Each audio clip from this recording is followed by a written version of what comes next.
Les amis, dans cette vidéo, nous allons parler de l'importance du branding. Alors, bien évidemment, déjà, j'ai envie de vous dire, quoi de mieux pour parler de ça que d'être dans mon propre branding, comme vous pouvez le constater juste ici. Alors, une petite définition s'impose très certainement pour ceux qui ne savent pas. Qu'est-ce que le branding ? On peut un petit peu le comparer à l'image de marque. Certains disent que c'est ça, d'autres disent qu'en fait ce sont les techniques marketing associées à l'image de marque. Bref, ne nous perdons pas dans les détails, disons que c'est l'image de marque, c'est-à-dire ce que les gens vont retenir de vous et toutes les valeurs qui sont véhiculées à travers vos messages, que ce soit un message verbal, un message totalement graphique ou que ce soit même un message, j'ai envie de dire, audio. Bref, on peut aller à tort à travers torcher tout ça. L'idée, c'est surtout que vous puissiez comprendre tous les éléments qui vont définir un bon branding, pouvoir les comprendre, ensuite pouvoir les contextualiser pour pouvoir ensuite mettre vous aussi en place un bon branding. Et ensuite, quelques bons conseils, car là, on va surtout parler de personal branding, tout simplement parce que c'est ce qui fait le plus vendre. Et bon, on va pas se le cacher, ici, notre finalité dans le business, ça va être de vendre. En tout cas, c'est l'une des grosses étapes, on va pas se le cacher. Donc, commençons par le commencement. Maintenant qu'on a vu ce qu'est le branding, je vais vous définir étape par étape tout ce qui comporte le branding. J'ai mes notes, comme vous le savez, juste ici. Donc, déjà, premier élément, le style d'expression ou sinon un gimmick qui vous est propre. J'ai envie de vous dire, si vous me suivez, vous savez très bien que j'ai tout le temps « Salut à tous les amis, ici Jean-Luc Contiagudo d'Idées Marketing ». Voilà, ça c'est mon gimmick. Et à la fin de mes vidéos, je fais tout le temps ce fameux « Ciao, ciao ». Voilà, ça ce sont mes deux gimmicks qui font que les gens savent d'ores et déjà que c'est moi. C'est une espèce de signature que je me suis appropriée. Donc ça déjà, ça fait partie de mon branding. Au-delà de ça, parce que ça reste un gimmick, une mimique, il y a aussi les formats. Plusieurs formats, par exemple, ce qui me différencie de beaucoup d'autres qui sont dans la niche, ça va être par exemple mes vlogs ou sinon les business chrono. Comme vous savez certainement, j'aime ne pas passer par plein de fioritures, j'aime dire un maximum de valeur en un minimum de temps. Et donc, c'est aussi là où j'ai voulu me différencier. D'autres peuvent aussi faire d'autres formats, c'est-à-dire une miniature qui va être, au lieu d'être rectangulaire, va être triangulaire, ce genre de choses. Bref, il y a énormément de choses à faire, donc vous l'aurez compris.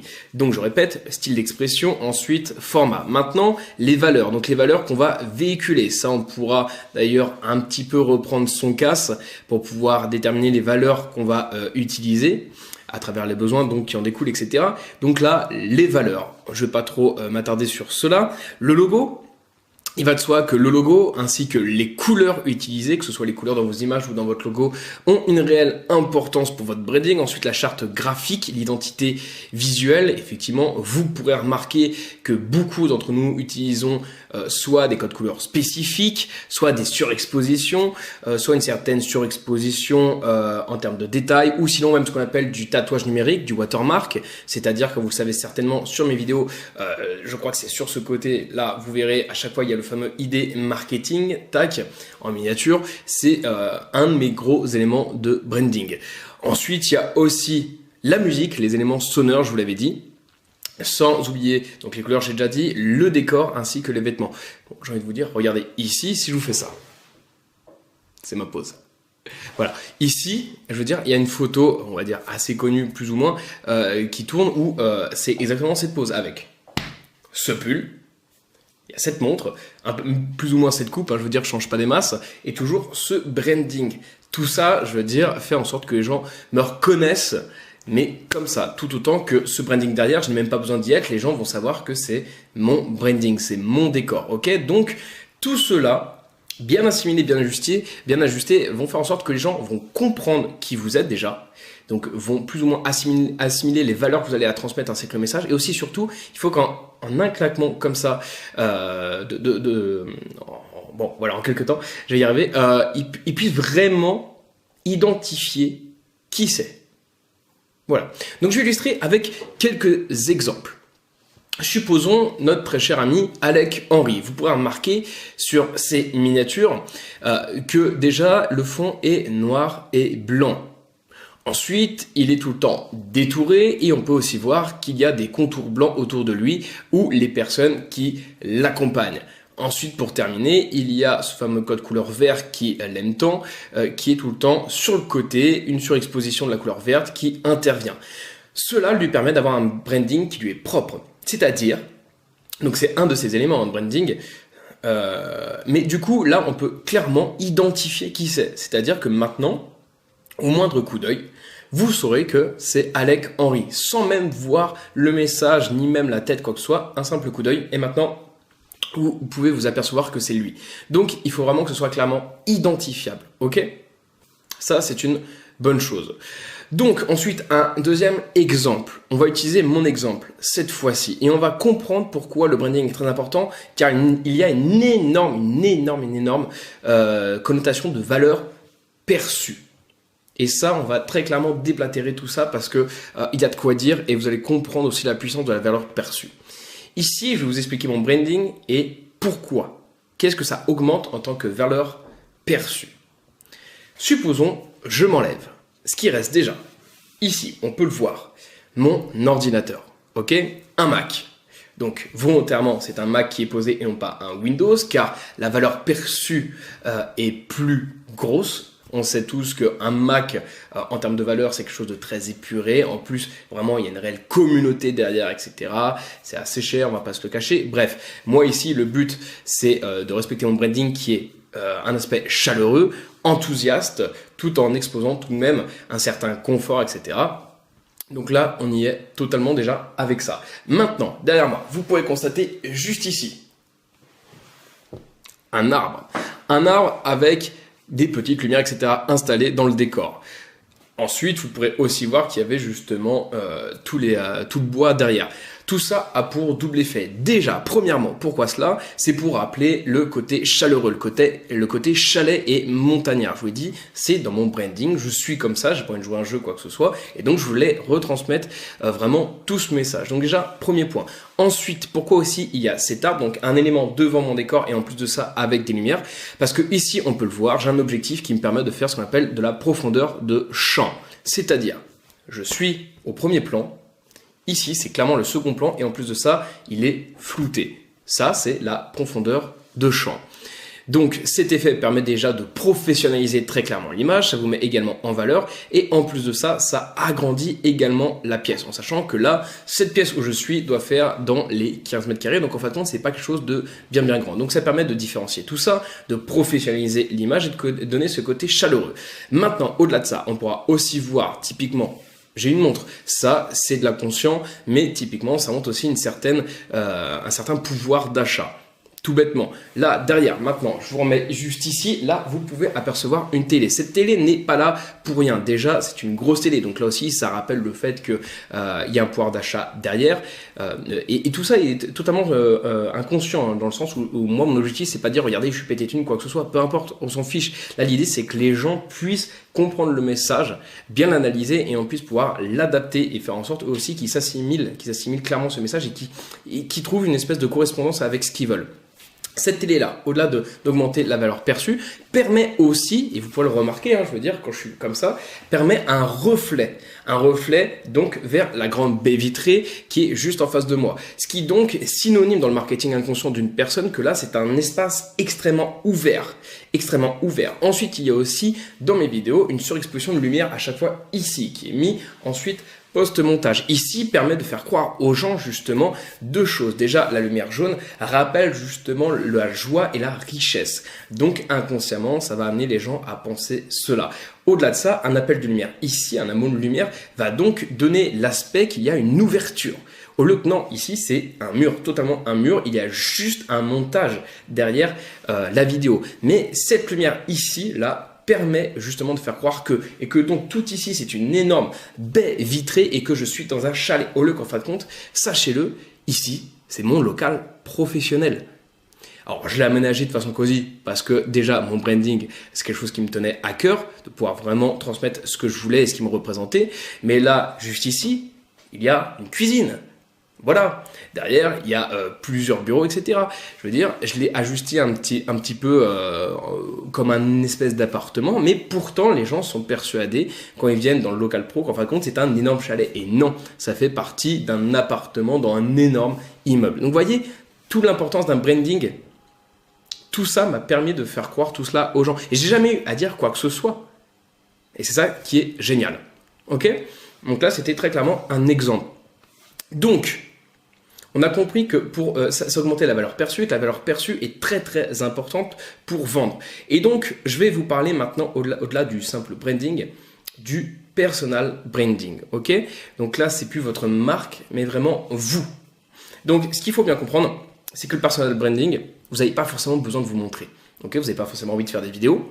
Au-delà de ça, vous êtes peut-être mal à l'aise à travers la vidéo. Dans ce cas-là, vous pouvez très bien utiliser une espèce de petite BD, un dessin, une caricature ou un personnage fictif, peu importe. Il faut qu'il soit juste identifiable. Je vous le dis, il est très important de jouer sur le personal branding. Vous le remarquerez. Si vous essayez de vendre le même produit, un produit où il n'y a personne qui le représente, c'est juste un produit, et un produit où sur le packaging ou sur la page de vente, il y a quelqu'un avec un sourire, vous verrez que ça va bien plus convertir avec cette personne-là. Ok ? Donc, pour améliorer votre personal branding, voici quelques conseils. Ne parlez de choses que vous connaissez. Typiquement, vous n'avez pas à mentir. Du coup, vous êtes extrêmement confiant car ce que vous dites, vous le savez.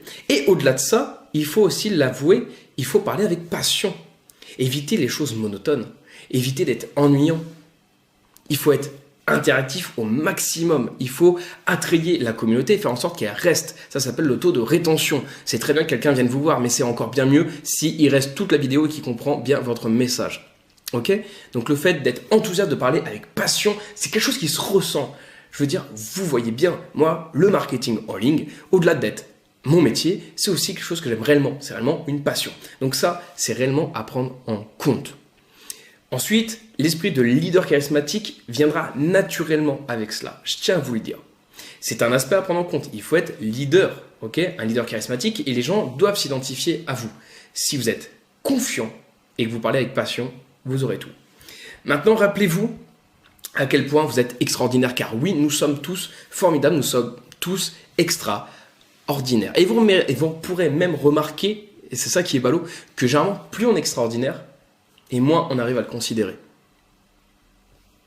C'est ballot, c'est comme ça. Donc, travaillez réellement votre estime en vous. Ne soyez pas surconfiant, n'allez pas dans la prétention ou la surprétention. Ne jouez pas non plus un jeu. Juste estimez-vous, estimez votre travail. Prenez connaissance de vos points forts et jouez avec cela. Et tous les axes d'amélioration, améliorez-les. Voilà. Ensuite, annihilez tous les facteurs négatifs, c'est-à-dire je ne suis pas diplômé, personne ne voudra de moi, il y a d'autres personnes qui savent mieux de choses que moi. Alors à ça, je vais vous dire, parce que ce sont les phrases qu'on entend le plus souvent. J'ai envie de dire, moi-même quand je donne mes cours à l'école, que ce soit en UT, en école, etc., la plupart des élèves, quand je leur dis mais qu'est-ce qui vous empêche d'entreprendre, c'est les phrases qui me répondent. C'est je ne suis pas assez qualifié, pourquoi les gens voudront de moi, etc. Alors je ne suis pas diplômé, j'ai envie de vous dire. De base, je venais d'un BEP électrotechnique. Ensuite, je suis allé en licence, e-commerce. Très bien. J'ai envie de vous dire, Alec, en termes d'études, c'est pas ça. Et pourtant, regardez où est-ce qu'il en est. J'ai plein d'exemples comme ça. Et il faut le dire, la plupart des grosses fortunes, réellement, ne sont pas tant diplômés que ça, voire n'ont pas de diplôme. C'est pas un diplôme qui a certifié que vous êtes expert. Ce sont soit des preuves factuelles, soit le fait que d'autres experts parlent de vous en tant qu'expert. Point barre à la ligne. Ok ? Donc ça, à comprendre. Personne ne voudra de moi. Totalement faux. Il y a énormément de gens qui attendent de recevoir votre message. Et ce serait tout gâché de ne pas leur donner. Ensuite, d'autres personnes savent plus de choses que moi. Alors là, très bon exemple. Un très très bon exemple, regardez le film « Attrape-moi si tu peux ». Je crois que c'est ce film-là, ou que c'est ce titre-là.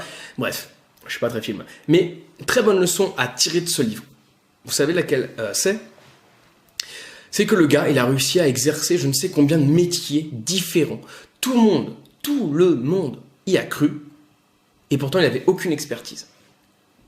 Par contre, il a juste dit, quand on lui a posé la question, mais comment vous avez fait ? Vous avez été professeur en je ne sais quelle fac ou université, quoi que ce soit, à un niveau d'études extrêmement élevé. Comment vous avez fait pour faire en sorte que les gens croient que vous étiez professeur ? Le mec a juste dit, j'avais un chapitre d'avance sur tout le monde. C'est tout. Il avait un chapitre d'avance sur les élèves. Et il expliquait. Donc autant vous dire que vous voyez, d'autres personnes savent plus de choses que moi, oui, mais jamais ça va vous empêcher de pouvoir transmettre votre savoir. Votre savoir est peut-être différent, peut-être que la façon de l'amener va être aussi différente, et les gens vont préférer. Peut-être que vous pouvez aussi agrémenter d'une plus-value, peut-être que vous êtes bien plus créatif que vous pourriez l'imaginer. Tout ça fait en sorte que vous devez remettre en question et vous lancer. Ensuite, je terminais avec ces points-là, donnez aux gens ce qu'ils veulent, et vendez-leur ce dont ils ont besoin. Alors j'adore dire ça. Cette phrase, notez-la dans un coin et retenez-la tout du long. Mais tout du long de votre carrière. c'est un b.a.-ba marketing.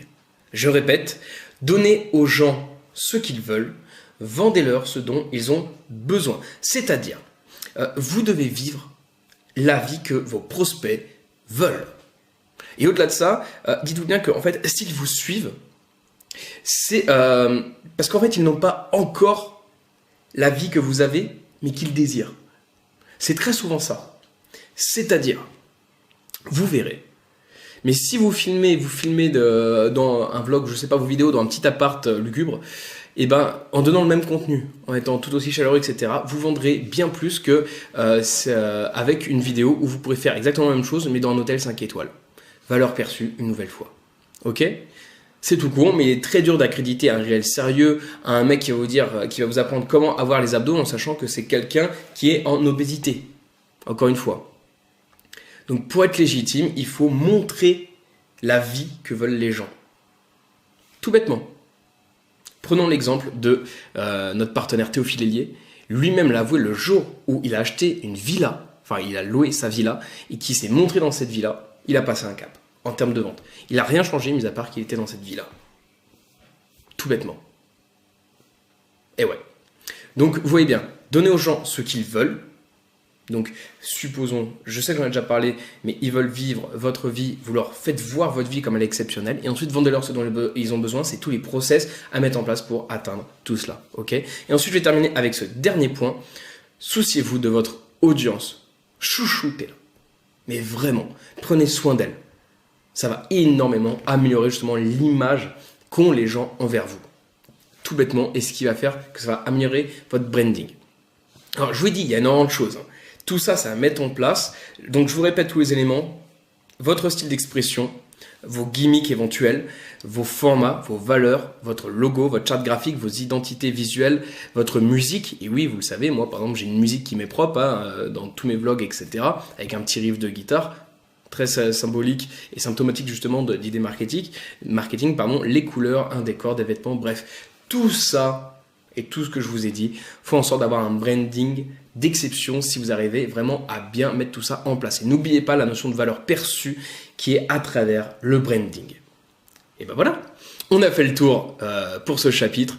Pour cette leçon, bah écoutez, j'espère sincèrement que vous avez pu prendre des notes encore une fois. Il est extrêmement important de prendre des notes et une fois qu'elles sont prises, de suite appliquer, réfléchir comment je vais faire ça et appliquer. Si vous n'appliquez pas, vous ne pourrez pas réussir. Ok ?